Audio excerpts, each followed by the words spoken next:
Welcome to my channel. So in this video I'll be talking about the Macquarie fully funded scholarship Australia. So this is the scholarship page. Here you will read about your eligibility criteria and everything. Your stipend is 3,000, that's 8,500. Area of study, the fee and everything. I always advise you read about the scholarship so that you know what you're going into. Now, the eligibility criteria: you must be a citizen of a country other than Australia or New Zealand and not Australian permanent resident. Intend to reside in Sydney, Australia during your time in this as a scholarship holder. Plan to undertake a Masters of Research or Doctor of Philosophy. Meet all other admission criteria. So you can read everything about the eligibility criteria before you apply. So we also have the English language criteria. So you have to meet the English language criteria. Now, how to apply? Encourage people to apply as soon as possible. Don't wait for the deadline before you apply. Now, all applicants should select international research scholarship as the scholarship type in their application. So when you submit your application, you're expected to get feedback by October 2024. So by 15 November 2024, if you don't get any feedback, just know you didn't get the scholarship. Now let's go to see how to apply. So it will take us to a new page now. See how to apply.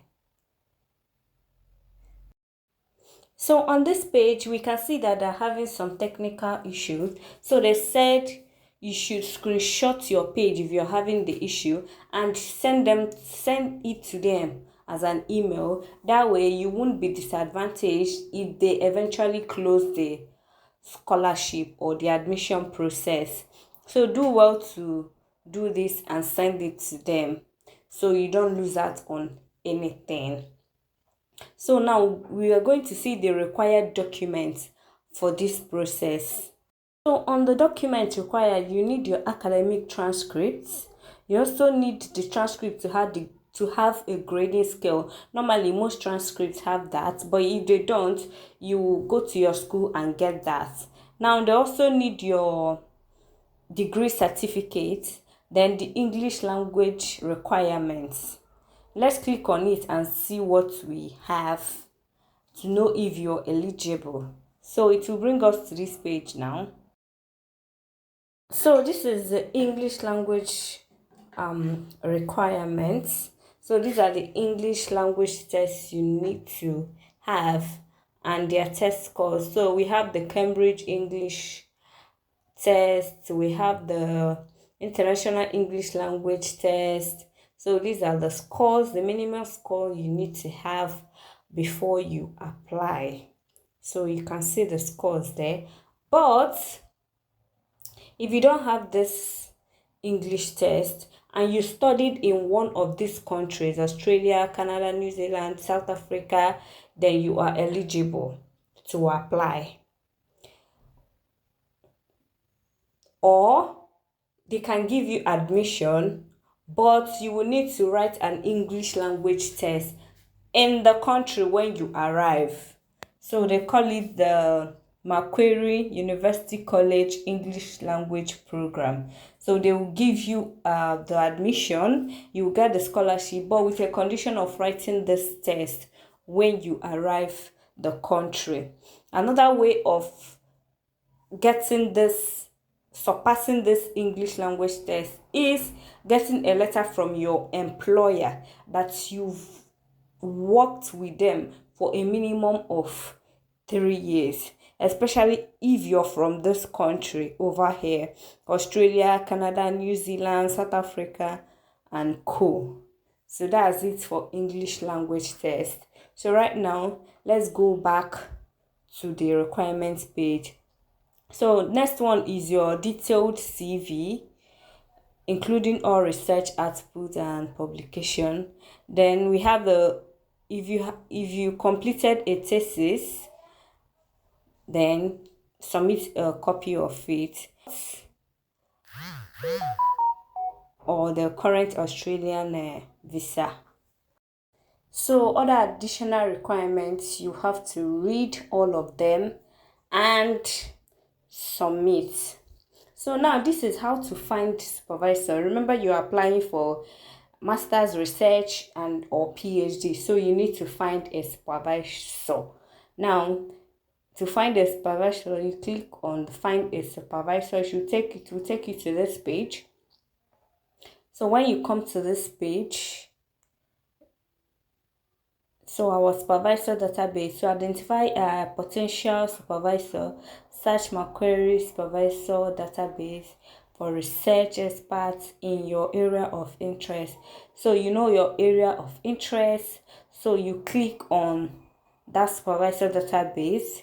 When you click on it, it will take you to where you're going to start finding your supervisor. So connecting with a potential supervisor, the best way to connect with a potential supervisor is via email. Your email will be the first step in establishing a connection with your potential supervisor and will help them determine if they want to supervise you or not. To assist with the decision, you should introduce yourself and provide the following: information about previous degree and experience, include a current CV, a brief outline of your research question and area of interest, a short explanation about why you would like to work with them. Once a potential supervisor has agreed to supervise you, the next step is to prepare your research proposal. It's always good to prepare your research proposal, because your research proposal is what you will send to them. They will check it and make their corrections. Once they approve it, your work will start. Once they approve it, then you're good to go. So that's it. But before then, we'll need to go to the supervisor data page to check out the supervisors. Remember, before you choose a supervisor, you have to read about that supervisor very well. You read about the supervisor very well.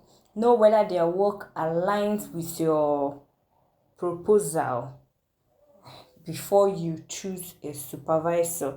So right now, this is the supervisor data page. All these people here are supervisors, so you are to choose one that aligns with you.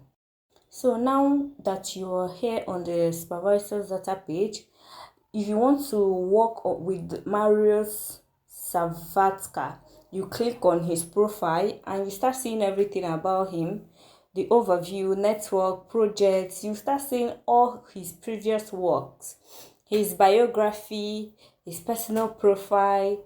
You can also view his Scopus profile. It's always advisable to view it so that you know virtually everything about this man before you start sending him a cold email to ask him to supervise you. So that's his email over there. Another thing is, choosing a supervisor also depends on your area of interest. I think I've said that before. So after that, you now send them a code email. So let's go back to scholarship, because there are so many scholarships for you to choose from. There are so many other scholarships, and if you want to see them, all you have to do is click on search our database. Then you see different scholarship. Then you click I'm an international student looking for research scholarship. Then you start seeing all research topics that are under scholarship. Here they already provided a topic. They're just looking for an individual that will go on research, that will study the research programs. So here we have applied optogenetics to study neurodegeneration. Here we have a stipend value of $35,000. The stipend differs as the research topic differs. Building resiliency, production, the stipend $40,000, and so many of them. Just go through them, then you can make your choice according to what you can offer. Make your choice, pick one of them. So if you want to now apply for this scholarship, what you need to do is go back to the first page where we started from.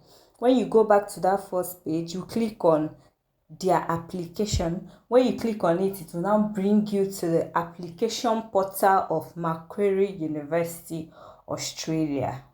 So now on this page, you go ahead and input your information. So make sure you key in international research scholarship as the scholarship you're going for. And before you start this application here, make sure you've already gotten a supervisor.